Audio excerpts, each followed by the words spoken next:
Let's talk Zemnian in the MightyNein Season 1 up to Episode 5, so this will contain spoilers for Episode 5.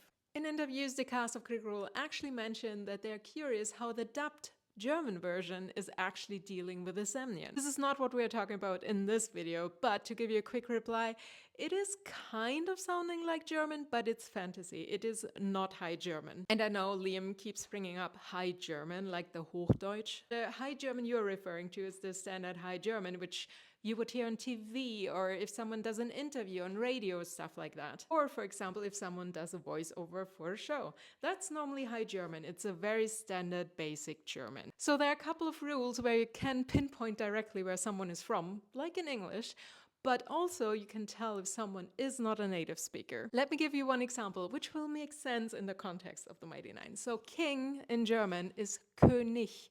This is a pronunciation how you would pronounce it in High German. Like me, from the south, I would say König. You know, König and König.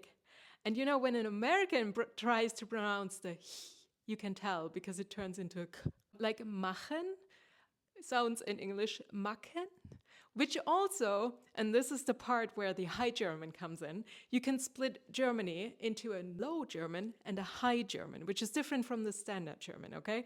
So in the Low German, this is Northern Germany, which also sometimes sounds a bit more English. That's why I'm thinking like the machen is easier for you guys to say instead of machen, because they would say machen, for making, and we would say machen, which is more High German. But enough of that. Let's get back to the episode. So it kicks off with a recap of Caleb, which is kind of cool because the next scene we see ourselves in the Zemni fields in the home of Caleb's parents, where he still lives, obviously.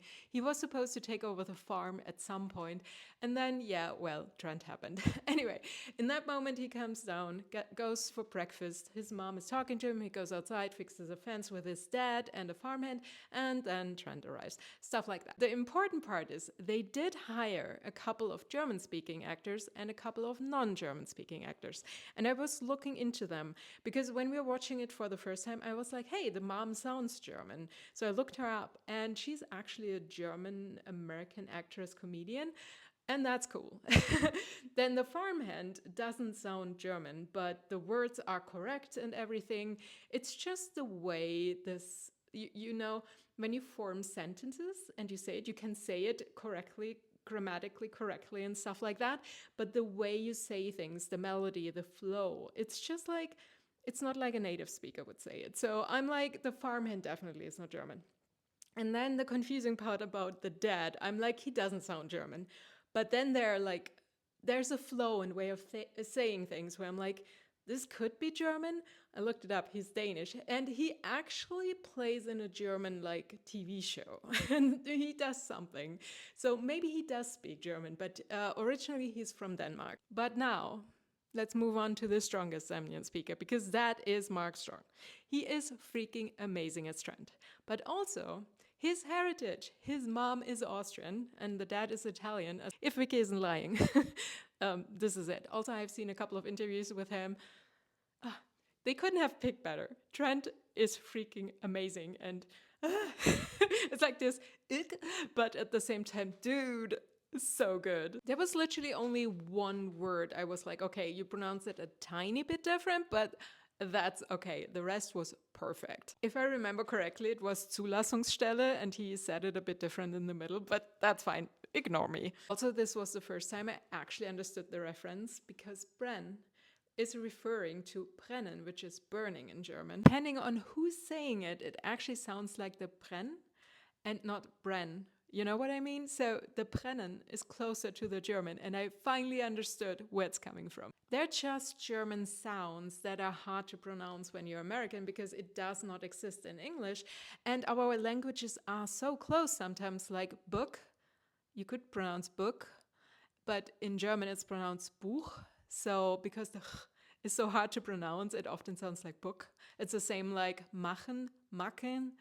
I said that earlier. So often when I watch a TV show or a movie or something and there's a German part in there and you know it's an American who has never spoken German before and is trying, and we have to say trying because we all are like, why didn't you just hire a German? And a German actor would probably do it for free, still pay them. I'm just saying they would probably pay their own flight just to be in front of the camera. But in this case, I love what you did. I don't care. Yes, you could also argue it is a fantasy language, so anything is possible. I know, but it is based on German.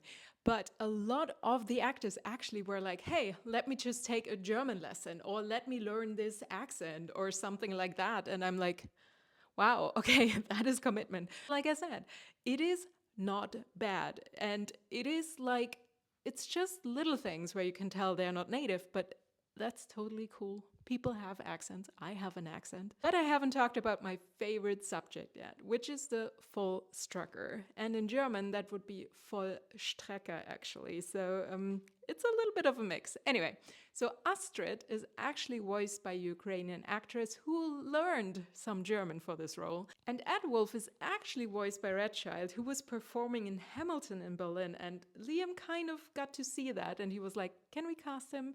And that's how that happened. I think Red Child is now located in Hamburg, but I can totally see him maybe doing the live show, like in Berlin, like the opener, the MC.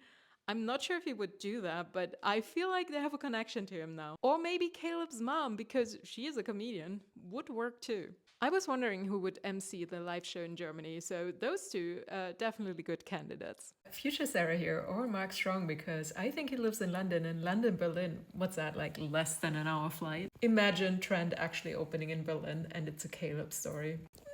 This is the last part. So earlier today, they released a special Inside the MightyNein, which is episode 1 to 5. And they're also talking about the Zemnian and that they hired like 2 consultants on the Zemnian part. And obviously, they had a couple of German-speaking voice actors there. And they gave input on the lines like, hey, this is not how we would say it. It sounds very old, like my grandpa would say it. And they're like, no, this is how we want it. This is like the fantasy thing. And I'm like, it's okay. It is not sounding that old. It's something I probably would expect like in a fantasy setting, and it's not super cringe. So it's okay, but I will still not watch the German dub because I can't. That I can't. Anyway, so not super cringe. There are a couple of things where I would have changed the verb because it's just like, I know what you mean, but I would have changed it here. And there's one thing. It's basically, I think they're saying something, Hofe, and which is a court, or in this case, the farm. How it's said, it sounds like the court of a king and not the farm. So that's the only thing. But yeah, besides that, great. Can't complain. Wrap this up if you're still watching. I actually like what you did, and I love the people you casted. They sound great. And Mark Strong, yes. And please keep the Vollstrecker around. They are my emotional support villains. I really need them. Thank you.